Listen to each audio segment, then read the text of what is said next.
مش في حد في حياتك كده مصمم ينقذك بالعافية؟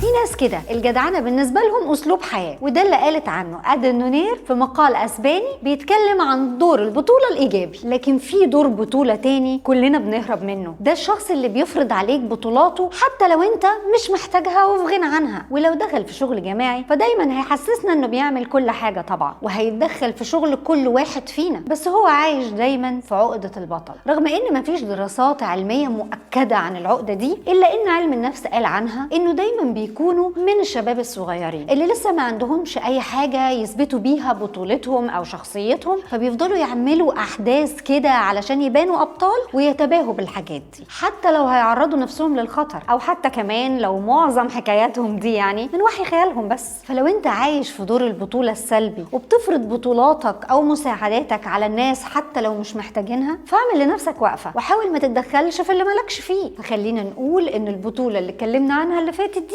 بطولة سلبية. اما بقى لو كان دور البطولة بتاعك ايجابي فتأكد ان ده شيء جميل وكل الناس فاكرهولك. بس برضو رغم كل بطولاتك وجدعنتك مع الناس، ما تنساش تحط نفسك اول اولوياتك وتقول يلا نفسي.